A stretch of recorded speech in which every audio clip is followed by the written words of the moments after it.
Estamos nuevamente en Fundamentos de Electrónica y estamos hablando de circuitos digitales.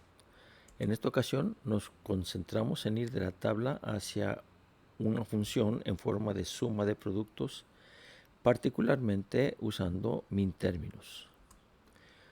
¿Un min-término qué es?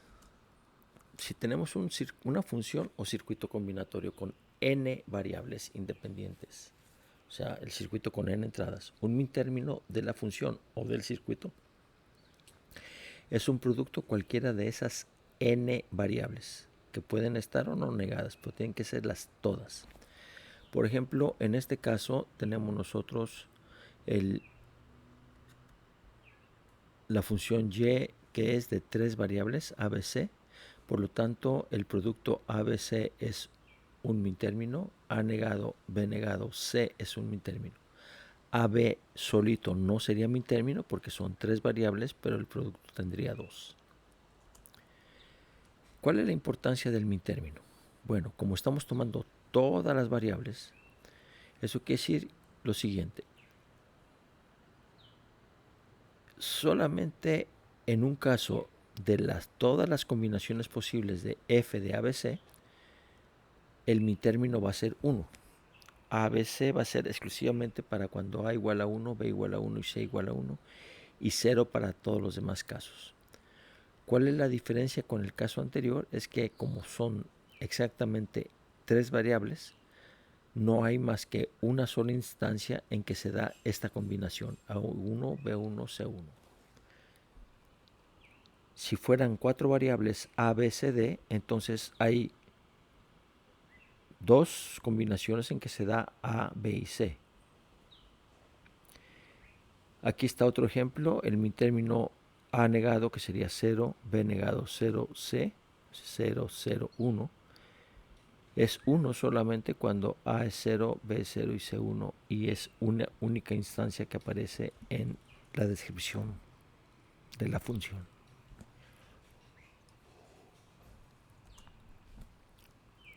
Aquí tenemos ahora un ejemplo de cómo podemos ir interpretando esto ya con más detalle. Fíjense bien, yo tengo una función que da la casualidad que está expresado como una suma de min-términos, ¿sí? Este es un min-término, otro min-término y otro min-término. Como son cuatro variables, la función tiene 16 líneas. Sin embargo, de esas 16 líneas solamente hay 3 unos y nada más. Los que corresponden a este min-término 0, 1, 0, 1, a este otro min-término 0, 0, 1, 0 y a este otro min-término 1, 1, 1, 1. En todos los otros 13 casos, la función vale 0. Recuerden una cosa importante, en una suma lógica basta un 1 para que la suma sea 0. De esa manera podemos decir que ese min-término nos garantiza un 1 en particular. Aquí viene un ejercicio, ¿cuántos unos tiene la tabla de la función HMNP? Si está expresado como NM, N barra P más M barra NP. ¿Y qué casos son esos? Como no tengo video interactivo, ustedes ponen la pausa y yo espero.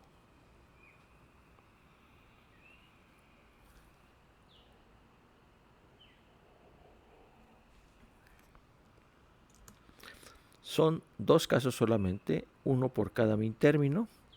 Para el caso m igual a 1, n igual a 0, p igual a 1. Y para el caso m igual a 0, n igual a 1, p igual a 1.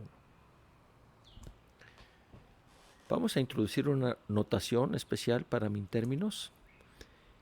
Tenemos una función que tenemos en la que hay que forzosamente decir cuáles son las variables. Y entonces, poniendo las variables en el min-término en ese orden, tienen que ser en ese orden de las variables, damos el nombre del número decimal al min-término correspondiente, ¿sí?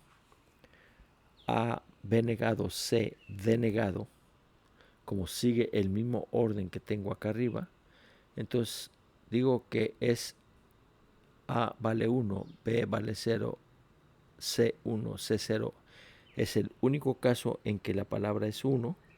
Entonces a este le doy el equivalente al binario 1010, que es el 10. Y digo, este es el min término 10, y eso lo denoto como m paréntesis 10 o m sub 10. Aquí lo mismo, 0, 1, 1, 1 me da la palabra min término 7 o la notación m paréntesis 7 o m sub 7. Aquí tengo uno que no es min término, perdón, disculpen, sí es min término, pero no le puedo dar nombre. ¿Por qué? Porque tiene un orden diferente a como se expresó en esta función. Así que es un min término, pero no tiene nombre del número porque no corresponde al mismo orden en que estamos tomando los min términos de la función.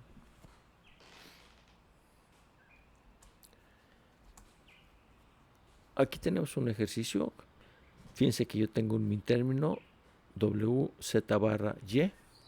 ¿Cuál sería entonces el nombre del min término y cómo se denotaría? La pausa ustedes, yo espero un rato. Sería el min término 5, que corresponde al número binario 101. Notación m paréntesis 5 o m sub 5. Aquí va otro. Sabemos que la función de AMP se puede expresar como la suma de los min términos m0, m3 y m7. Hay que expresarlo en esta forma y usando explícitamente las variables a, m y p. Por favor, procedan.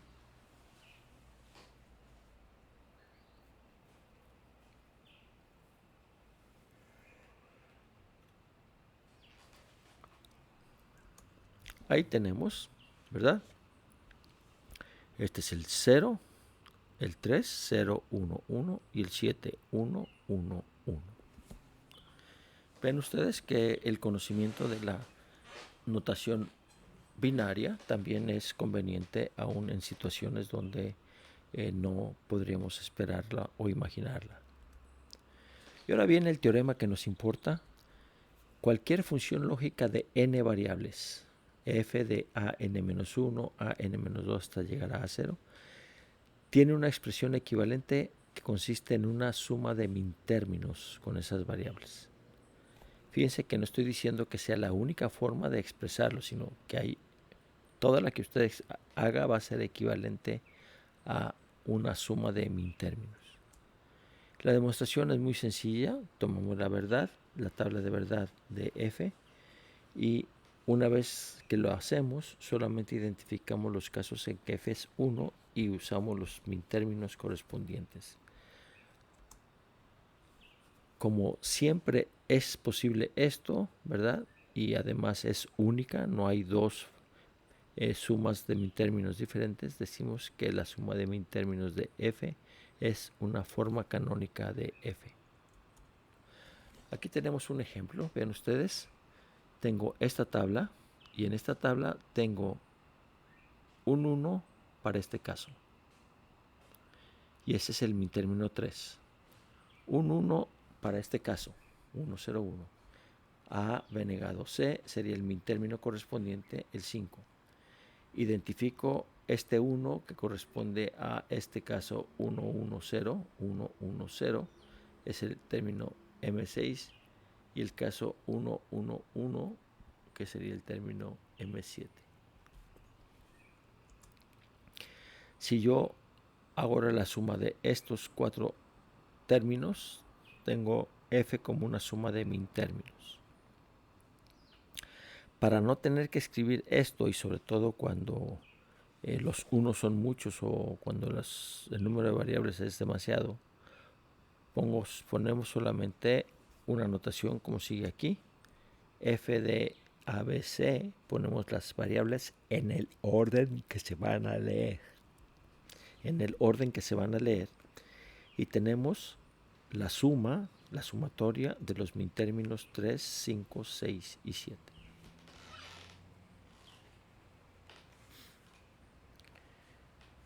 Repasen si quieren y seguimos adelante. Aquí tenemos un ejemplo de un problema, ¿sí? En una institución solamente 3 personas pueden abrir la caja fuerte, son el presidente y los 2 vicepresidentes VP1 y VP2. Sin embargo, para abrirlos deben participar 2 y solamente 2 de estas personas, y los 3 no pueden estar al mismo tiempo. La presencia se detecta mediante llaves que se insertan en el mecanismo de la caja fuerte y necesitamos diseñar un circuito lógico para abrir la caja fuerte cuando se dan las circunstancias adecuadas. Okay. Para hacer este procedimiento tenemos primeramente que declarar cómo vamos a interpretar los símbolos 1 y 0. Y tenemos entonces lo siguiente: la presencia de la persona por 1, así que P es igual a 1 cuando el presidente está presente, por P igual a 0 cuando es el caso contrario. Luego, para la caja fuerte, vamos a desmontar la caja fuerte con C. Se abre cuando C es igual a 1 y cuando no puede abrirse, C es igual a 0. Y con estos datos procedemos a la tabla de verdad. Fíjense bien cómo lo vamos a hacer. En este caso no hay nadie presente, por lo tanto la tabla se puede abrir. En este caso solamente el vicepresidente 2 está presente, no se puede abrir. Tampoco se puede abrir en este caso porque solamente está presente el vicepresidente 1. Aquí ya están presentes solamente 2, se abre. En este caso también solamente 2 se abre y en este caso también se abre. Aquí los 3 presentes no pueden participar. Las 3 personas no pueden participar y por lo tanto no se abre. Identificamos los mintérminos. P negado, acuérdense que si vale 0 es negado. P negado, V1 y V2.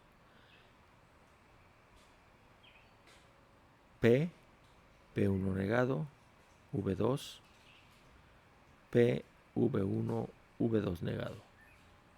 Así que podemos expresar la función de esta manera sumando los 3 mintérminos correspondientes. Para usar la notación,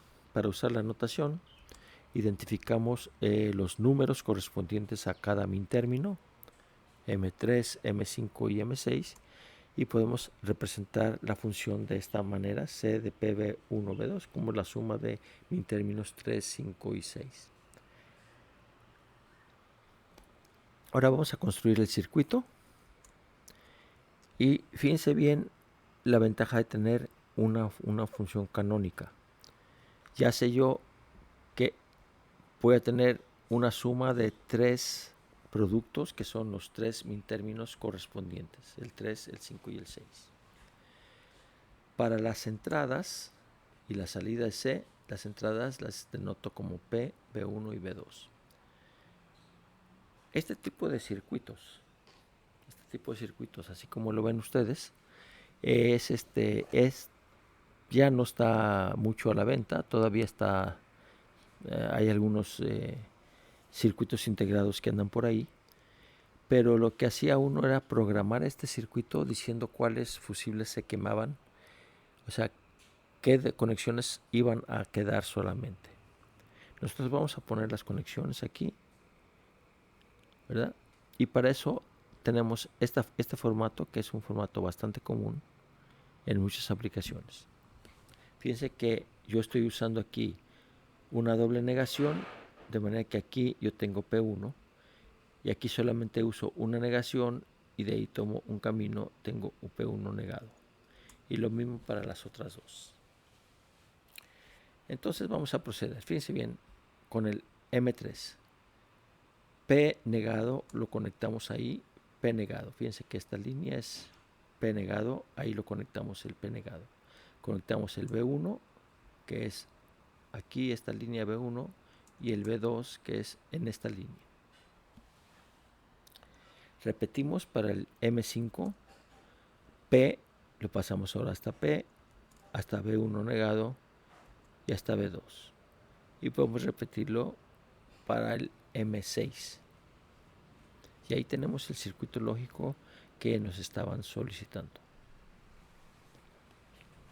Fíjense que ahora sí pasamos por todo el procedimiento que fue interpretación del problema para llegar al modelo que era la tabla de verdad, el procesamiento que empieza con la definición, la transformación de la información de la tabla de verdad hacia una expresión lógica, y luego la síntesis del circuito a partir de esa expresión lógica. Claro, todavía faltan pasos, pero en lo que respecta al curso hasta aquí llega uno, ya después viene la validación y todo lo demás. Este ejemplo es interesante por varias razones. La primera razón es que la suma de mitérminos en este ejemplo es mínima, es decir, no vamos a tener una suma de productos más pequeña. Y lo interesante aquí, voy a ponerlo como ejemplo solamente, no lo vamos a discutir más en el curso, es que los conectivos de AND, OR y NOT, negación, conjunción, disyunción, tienen su origen en aplicaciones prácticas, ¿sí? Fíjense bien, que eran aplicaciones lingüistas. Si yo refraseo usando palabras claves que me digan qué operación lógica se está llevando a cabo, decimos el presidente no está presente, el no me indica que tengo una negación, pero me indica que tengo una conjunción, el vicepresidente 1 y el vicepresidente 2, eso me indica que aquí tengo otra conjunción. Así que estas dos palabras me están haciendo el producto, esta palabra me está haciendo la negación y obtengo P negado, B1, B2. La palabra O, OR, viene siendo precisamente la disyunción y corresponde a esta suma lógica. Recuerden que estamos hablando de una disyunción que es inclusiva, pero lo que sucede es que como estamos hablando de mitérminos, no es posible tener otro caso en que sí se sostenga eso. Y entonces pasamos junto con, es otra manera de decir y, pero B1 no. B1 lo negamos, los otros dos lo afirmamos y están los tres caminando hacia donde tienen que ir. El presidente junto con B1, pero B2 no, dice la misma idea, pero con personajes diferentes. La forma canónica, esta forma canónica es conveniente para generar, pero no es obligatoria. Se pueden hacer transformaciones, por ejemplo, esto ya no está como una suma de mitérminos, sino que tenemos aquí esta expresión, y esta expresión la podemos poner como B1 XOR B2. Así que tenemos diferentes formas equivalentes que no son necesariamente una suma de productos. Ahora vamos a hablar sobre la simplificación de la suma de mitérminos. ¿Sí? En esta simplificación, ¿verdad?, la podemos hacer gráficamente por métodos de mapas de Karnoff, un método que se trata en todo el libro y también se ve por doquier en YouTube.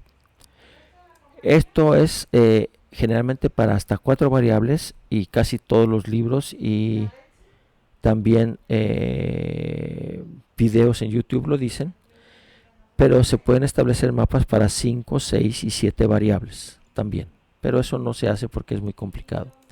También se puede usar el álgebra de Boole y eso es la manera como lo voy a presentar ahora en este video.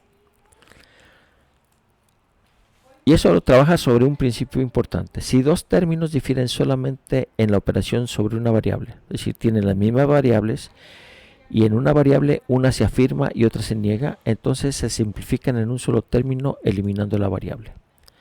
Por ejemplo, aquí A, B negado, C negado y A, B, C negado son dos términos que tienen las mismas letras, pero en uno C está negado y en el otro no. Y es en uno B está negado y en el otro no. La única diferencia está en B. afirmado en uno y negado en otro, por lo tanto podemos eliminarlo y quedar solamente AC negado, los que no cambian.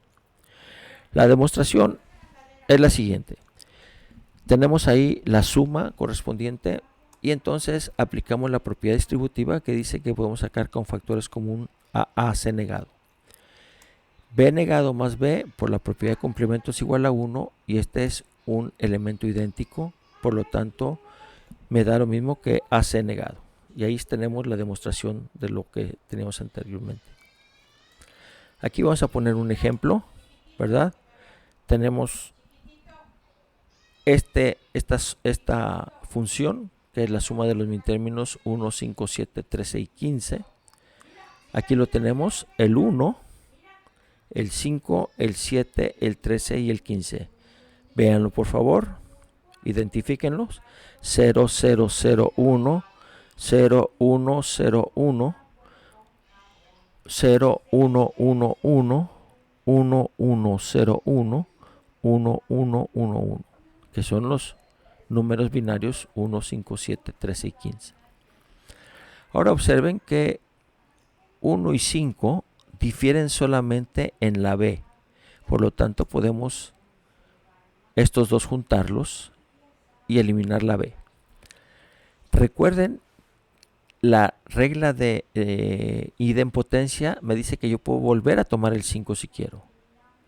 Así que tomo el 5 y el 7 y ven ustedes que el 5 y el 7 difieren solamente en la C y por lo tanto podemos eliminar la C.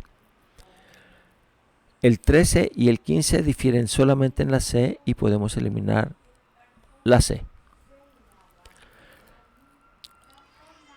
Este no se combina con ninguno porque tiene la C y ningún otro tiene la C, pero estos dos sí. Ven ustedes, A y A negado es la única diferencia entre estos dos grupos, por lo tanto llegamos a esta conclusión.